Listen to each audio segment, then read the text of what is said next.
और मालिक भी पूरे हथियार ले, इधर से उधर, उधर से उधर, गाड़ियों पर गाड़ियां, लाडवा बंदूकधारी में भट्टर बजा के जो है ना 1000 लोग थे, बंदूकों वाले सामने बैठे। एक बड़ी चुनौती आई, बहुत मजबूती से स्टैंड लिया। आखिर जब मजदूरों ने ललकारा दिया ना, तो वो बंदूक वाले जो भाड़े के थे, किराए के थे, वो छोड़ के भाग गए। तिलकी पार्टी जैसे कोई गुलामी के खिलाफ कोई मुक्ति की लड़ाई लड़ेगी, ऐसा एक उदाहरण पेश किया। अब किताब पढ़ने, कामड़े किताबों के पढ़ने की बहुत रुचि रखते थे। भाई साहब DYFI बनाने के लिए कामड़ 30-30 किलोमीटर जाता था साइकिलों पे। ऐसे DYFI नहीं बनी, साइकिलों पे जाता था, पहले बात करता था। ऐसे उन्होंने काम किया, वो क्षमता प्रभात में थी। हम साथ रह के अनेक मामलों में, अनेक होते हैं कि आप हम उनके जीवन से सीख लेते हैं, ये संकल्प लें उनको अपनी श्रद्धांजलि अर्पित करते हुए कि कामड़ प्रभात जो आज नारा दे रहे थे, अमर रहे। आपके लक्ष्य को, विचार को प्रभात बनना बहुत कठिन था, लेकिन असंभव नहीं है। हम उस काम को करें, आगे बढ़ें। जैसे मजदूरों का जो संघर्ष है वो किसी अखबार के लिए फोटो हो सकती है, हमारा प्रदर्शन, मगर उन प्रदर्शनों को इकट्ठा करने के लिए कितने कितने तरह के लोगों का संघर्ष होता है, वो उसमें उन्होंने अपनी उसमें लिखा। मुझे याद है जब उनकी शोक सभा हुई तो निश्चित तौर पर एक ऐसा लगाव है पिता का बेटे का, तो उन्होंने कहा कि सुखबीर ने अपनी डिंडोली में शोक सभा हुई कि मेरे लिए वो पिताजी से ज्यादा एक दोस्त है। तो निश्चित तौर पर हम जैसे युवाओं को भी प्रेरित किया है उन्होंने। तो मैं जो मजदूरों का एक ऐसा हिस्सा जो बड़े पैमाने पर, जो उद्योग में नहीं है, जो असंगठित क्षेत्र के अंदर काम करता है, उसको कैसे संगठित किया जाए, उनमें कैसे यूनियन बने, इस पर काफी चिंताएं, काफी बहस है, काफी डॉक्यूमेंट्स है। और ऐसे समय पर जो है कामड़ प्रभात की एंट्री होती है मजदूर आंदोलन में। ये वो दौर है 80 के दशक के बाद, अंतिम समय की बात है जब उनकी एंट्री होती है। उससे पहले वो नौजवान सा DYFI के लीडर हैं, उनके व्यक्तित्व के बारे में आप पढ़ें, जो लेख है, जो किताब है। और एक है उनका व्यक्तिगत जीवन, जो एक आदर्श व्यक्ति होता है, जो जिसके अंदर ना जात है, ना धर्म है, ना परिवार, ये तमाम तरह की संकीर्णताओं से ऊपर उठ के। और ये सही कहा कॉमरेड ने, कोई साधारण बात नहीं है। एक किसान परिवार में जन्म लेने वाला एक नौजवान जिसके खिलाफ पूरा गांव खड़ा हो गया, पूरा मुकाबला कर रहा, 80 के दशक की बात है ये कोई साधारण बात नहीं थी। भाषण देना एक बात होता है, हम सब यहाँ बैठे हुए हैं, लेकिन सोच के देखें अपनी बहन की, अपनी बेटी की शादी इंटरकास्ट में, और अपने से जिसको कहते हैं तथाकथित, अपने से जो कमजोर जात के अंदर कोई जो है, जन्म कास्ट से कोई ब्राह्मण जात और उपद्रवित परिवार से कोई शादी करने की बात आ जाए बेटी की, बेटी को क्या स्थिति होती है। लेकिन उस समय में 80 के दशक में प्रभात और उनका पूरा परिवार में मजबूती के साथ खड़ा है। तो व्यक्तिगत जीवन में जो बोलते थे, जो आदर्श जिसकी बात करते, तो व्यक्तिगत जीवन में भी उन्होंने कैसे उसको जिया। ये उनका व्यक्तिगत जीवन है, अपने परिवार को, अपने बच्चों को। वरना तो इस समय अगर आप देखेंगे यूनियन में आगे, आंदोलन में भी आगे, लेकिन ये सोचते हैं कि ठीक है भाई आप आगे जिस तरीके से आगे, लेकिन अपने बच्चे जो हैं अच्छी पढ़ाई पढ़ें और अच्छे पढ़ाई पढ़कर डॉक्टर बनाए, इंजीनियर बड़ी अच्छी नौकरी बताएं, विदेश चले जाओ, ये सब ठीक। प्रभात जिसको किसानी परिवार से जमीन भी है, वो मजदूर का बेटा नहीं था, ना वो मजदूर किसी फैक्ट्री का मजदूर था, ना तो भट्टे का मजदूर था।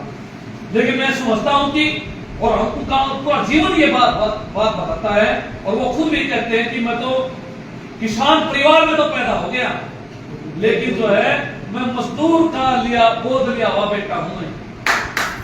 ये वो बोलते थे कॉमरेड। और उनका पूरा आप देखोगे, पूरा कोई भी छोटे से छोटा जो हिस्सा के अंदर खासकर जो हम दस्तावेज पढ़ते हैं, उन्होंने और वो कहते थे कि मेरी जो वो है इच्छा तब जाके थोड़ी की होगी जब ये जो ये कबाड़ चुगने वाला जो मजदूर है ना, कागज जो चुगता है, ये मजदूर भी जब यूनियन बनाएगा और जब ये मजबूत होके जो ये भी एक सम्मानजनक जिंदगी जिएगा, मेरा दिल में तब खुशी मिलेगी। ये बोलते थे प्रभात।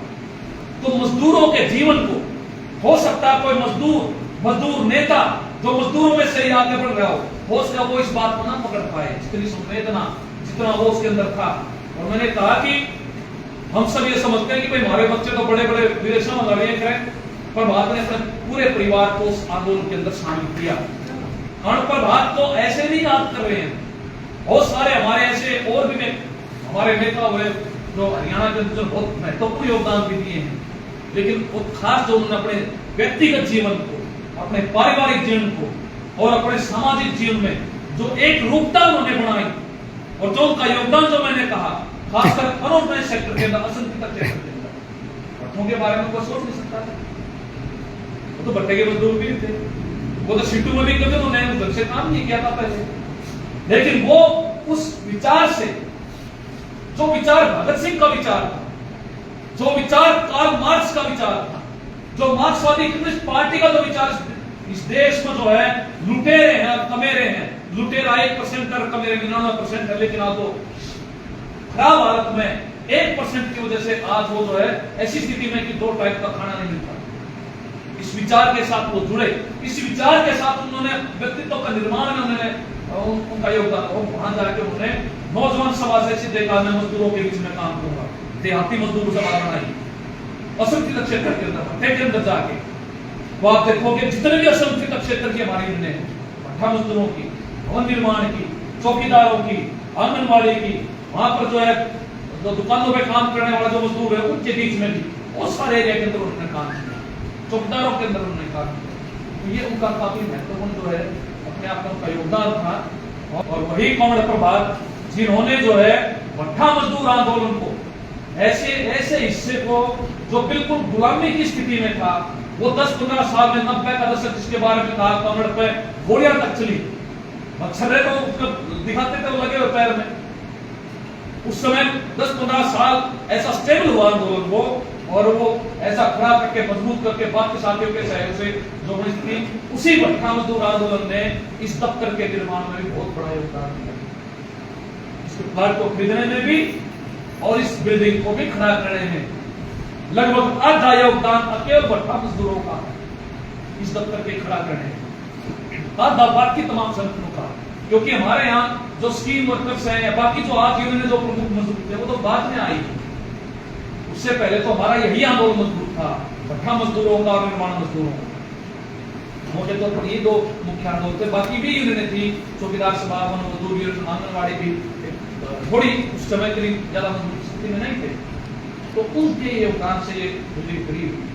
तो आज हम जब उनको याद कर रहे हैं तो उनके विचारों को, और ये जो आज के दिन जो संकट है, खासकर जो बीजेपी जो ध्रुवीकरण की जो राजनीति, जो कॉमरेड ने भी कहा, जातीय आधार पर, और सबसे बड़ा संकट ये है कि जो मजदूर जो है उसकी जो या मेहनत का वर्ग जो है, जो वर्ग के आधार पर जो हम कहते हैं कि सीआईपी की वर्गीय एकता, वर्गीय संघर्ष, अपने आप को वर्ग के रूप में देखने की बजाय जो शासक वर्ग है, जो कारपोरेट मीडिया है, और जो आज जो सांप्रदायिकता का एक जो पूरा का पूरा गठजोड़ है, जो देश की राजनीति पे काबिज है पिछले 10-12 साल से, वो बिल्कुल इस पहचान को मिटा देना चाहता है।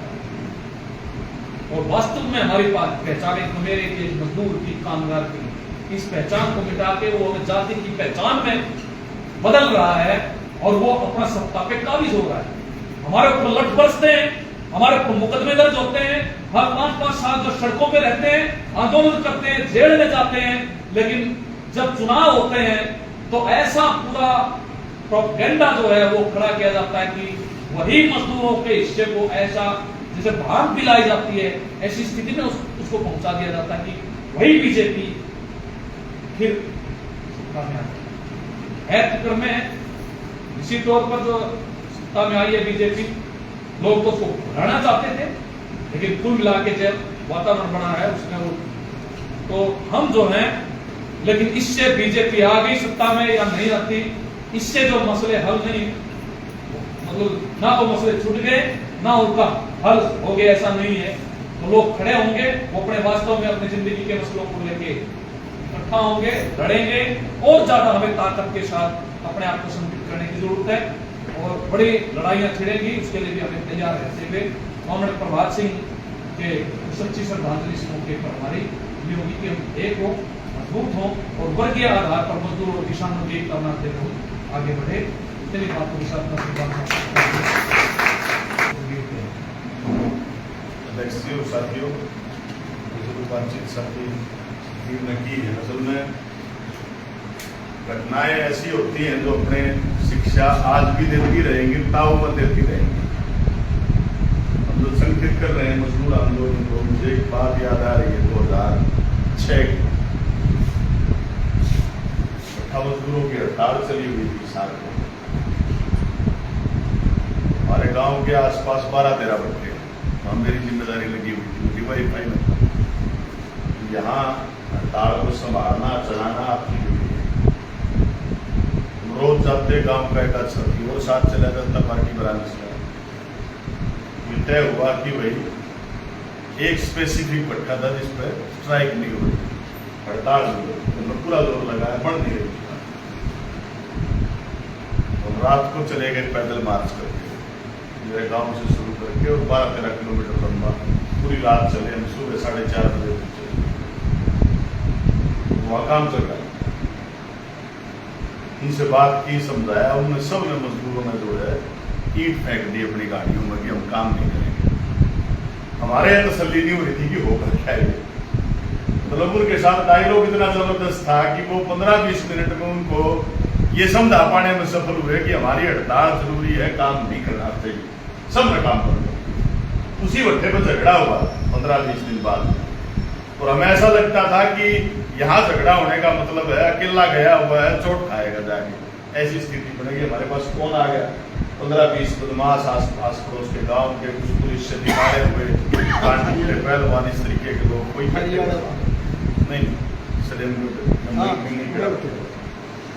हमारे पास फोन आया। हम भी गांव से 2-3 लोग चले गए, कोशिश हमारी ये थी कि उनके पास ही जाके रुके, रास्ते में रोकने की कोशिश की। तो मैं तो खुद अचंभित था कि जिस भट्टे के मजदूरों को भरोसा नहीं किया जा सकता था, भाई वो रोज ही काम करते थे, हड़ताल तोड़ने वाले साबित हो रहे थे। उस पूरी मार्केट में 12 में से एक मात्र भट्टा होता, उस भट्टे की मजदूर सिर्फ पुरुष मजदूर नहीं, मजदूर महिलाएं, बच्चे कसी उठाए उन गुंडों के सामने खड़े थे बहुत मुस्तैदी के साथ, और ये कह रहे थे कि इसको अगर हाथ लगा दिया ना तो मैं जिंदा नहीं जाने देंगे। मतलब जुड़ाव साथ में, वो चीजों का बाद में पता लगा कि क्यों वो काम कर रहे थे। वो स्पेसिफिक पीरियड था मजदूर को, मतलब 15 दिन बाद में उसको 15 बजो वेतन मिलता था, खर्चा मिलता था, वो नजदीक था, इसलिए 3-4 दिन काम करना जरूरी था। हम भी लेट समझे, हम तो DY में काम करते थे। तो मतलब हर चीज को किस तरीके से पकड़ के उनको वो चीज असर नहीं कर रही थी। हम रोज आगे शिकायत करते कि वो हड़ताल नहीं कर रहे, वो कह रहे थे कि हो जाएगी, क्योंकि उनको पहले से पता था कि इस वजह से ये काम जो है वो शुरू हो रहा है।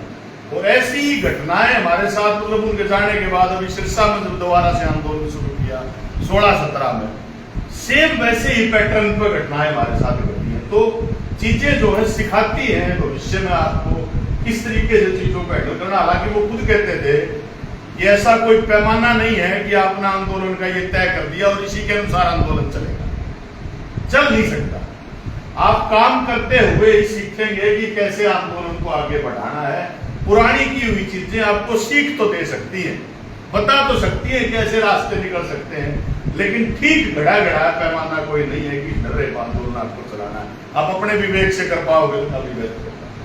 2007 में मुझे याद है, कमेंट चर्चा कर रहे थे किसानी के सवाल पे, पानी के सवाल को लेकर। नहरी पानी मेरा गांव टेल पर पड़ता है, बहुत कम पानी आता है। तो 7-8 गांव हैं आसपास के जिनके पीने के पानी के भी संकट की एक ऐसी स्थिति बनी। हमने मीटिंग बुलाई, मेरी जिम्मेदारी लगी हुई सारे गांव में ये लोग इनको चिट्ठी दे आओ।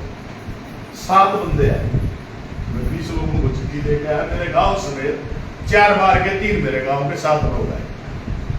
तो मेरा कुदरती तौर पर पहला कमेंट ये था, क्यों दुखी हो रहा है इनका, कहला कुछ नहीं दिखना। बोले कोई बात नहीं, दोबारा बुलाओ। हफ्ते बाद हमने दोबारा मीटिंग बुलाई, 60-70 लोग आए। फिर हफ्ते बाद हमने मीटिंग बुलाई तो 125-150 लोग आए। मतलब लोगों के आंदोलन में आस्था, उनको वो जुड़ेंगे, ये विश्वास हर समय बरकरार रहना। हमारे साथ भी ये संकट बनता है, हम ये मानते हैं कि कोई नहीं आता जी, धक्के खा के देख लिए, कुछ नहीं लिखना जी, ये तो मतलब मेरे लालची है जी, लालच भर रहा है भीतर में। ये सारी चीजें क्या उस टाइम नहीं थी? उस टाइम भी थी ये सारी चीजें, आज भी वैसी ही खड़ी है। लेकिन शिद्दत के साथ अगर कोई इस काम को लेके लगेगा तो ये पक्की बात है वो काम सफल होगा, उसको कोई रोक नहीं सकता किसी हालत में।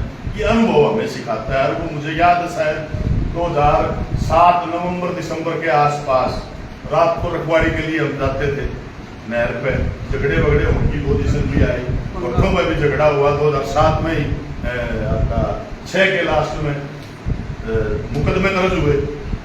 कमर सुरेश मेरे को लेके चले गए, विषम होता होना उस भट्टे पे।